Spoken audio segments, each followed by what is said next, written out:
अस्सलाम वालेकुम।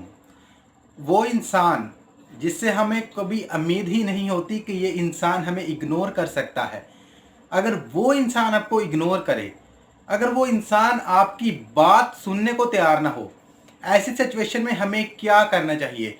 आज की इस वीडियो में हम लोग इसी के बारे में बात करेंगे और डिटेल के साथ बात करेंगे और मैं बताऊंगा कि अगर आपके साथ ऐसा हो रहा है और आप क्या गलती कर रहे हैं जिसकी वजह से अगला इंसान आपकी बात सुनने को भी तैयार नहीं है और वो इंसान आपसे और दूर होता जा रहा है।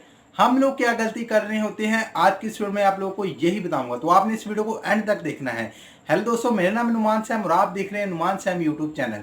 असल में दोस्तों ये सवाल मुझे व्हाट्सएप पर बहुत ज़्यादा लोगों ने पूछा है कि यार वो इंसान हमें इग्नोर कर रहा है जिससे हम लोग कभी उम्मीद भी नहीं कर सकते कि यार ये बंदा भी हमें इग्नोर करेगा, वो स्पेशल इंसान है हमारे लिए।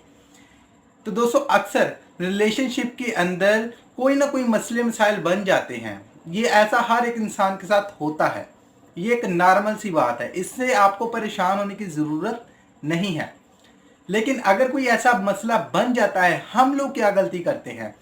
सबसे पहले मैं आपको यही बताऊंगा, आप लोग उस इंसान को फोर्स करने की गलती करते हैं।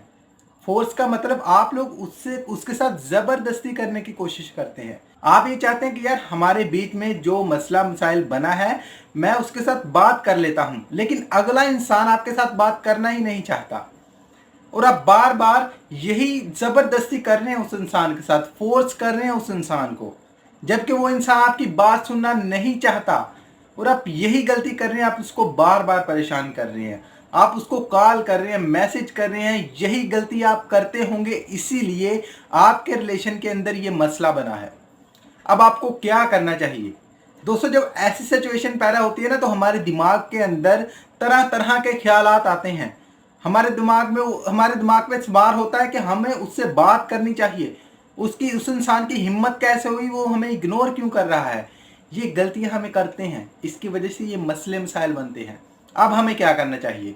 अब आपने क्या करना है? करना आपने ये है कि उस इंसान को थोड़ी सी स्पेस दे दें, छोड़ना नहीं है उस इंसान को हमने। अगर आप एक दिन में उस इंसान के साथ 1 घंटा बात करते थे ना, तो अब आपने उसको सिर्फ 2 मिनट बात करने का टाइम देना है, अगर तो वो इंसान करे।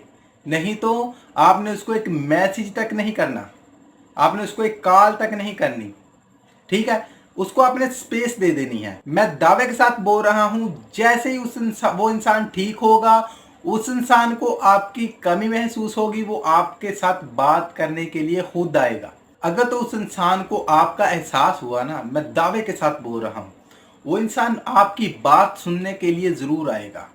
तब आपको एक मौका मिलेगा उसके साथ बात करने का।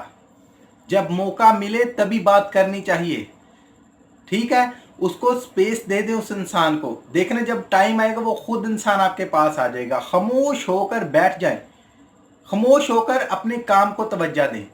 कासिम अली शाह फरमाते हैं, वो कहते हैं कि जब तक आप खुद की इज्जत नहीं करते, जब तक आप खुद को इज्जत नहीं देते, कोई भी इंसान आपको इज्जत नहीं देता, कोई भी इंसान आपकी फिक्र नहीं करता। जब आप खुद की फिक्र नहीं करते, तो दोस्तों जब तक आपने उसको स्पेस देनी है, आप खुद को इज्जत दें, खुद को टाइम दें, खुद की वैल्यू बढ़ाएं। कोई ना कोई काम स्टार्ट कर दें। अगर तो आप जॉब करते हैं तो आप अपने काम को टाइम दें।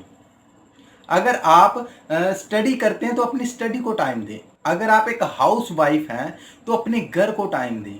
हाउस वाइफ का जो काम होता है ना, वो जॉब करने वाले इंसान से घर में ज़्यादा काम होता है। आप अपने घर को संवारें, अपने घर को साफ सुथरा करें, अपने घर को टाइम दें, अपना घर का कुछ बनाएं। मैं मानता हूं ये लम्हात बहुत ही पेनफुल होते हैं, बहुत दर्दनाक ये लम्हात होते हैं, और ये इस तरह के लम्हात होते हैं, हमसे ये बर्दाश्त नहीं होता कि यार वो इंसान हमें इग्नोर कर रहा है। लेकिन सब्र करना है आपको, उस इंसान को वक्त दें, उसको समझने की, जो उसको टाइम दे, उसको समझ लगे, फिर वो खुद आपके पास आ जाएगा। लेकिन अगर आप उसके साथ बार बार कॉन्टेंट करेंगे, बार बार उसको कॉल मैसेज करेंगे, या फिर बार बार उसकी जाकर मिन्नतें तरले करेंगे ना, तो वो इंसान आपसे और दूर भागता जाएगा। फिर वो इंसान आपके पास ही नहीं आएगा, वो इंसान आपको और इग्नोर करेगा, जिससे आप परेशान हो जाएंगे, आप अपनी लाइफ खराब कर लेंगे, और वो उस एक इंसान के लिए। तो उस इंसान को स्पेस दे दें, ठीक होगा तो वापिस आ जाएगा। ये मेरी बात ज़हन में बिठा लें। आई होप कि मेरी बातें आपको समझ आ चुकी होंगी। जो मैं आपको समझाना चाहता था, आपको अच्छे से समझ आ चुका होगा। अगर आपका कोई क्वेश्चन रह चुका है तो आप मुझे कमेंट सेक्शन में बता सकते हैं। अगर वीडियो पसंद आए तो लाइक कर देना, अपने दोस्तों के साथ शेयर कर देना। ऐसी ही मोटिवेशनल वीडियोस देखने के लिए हमारे चैनल नुमान सैम को सब्सक्राइब करने के बाद नोटिफिकेशन बेल को ऑल करके सिलेक्ट कर देना। और इस वीडियो की आखिर में मैं आप सब लोगों के लिए दुआ करता हूं कि अल्लाह आपको खुश रखे और आपके तमाम गम धो दे। आमीन स्वामीन। अल्लाह हाफिज।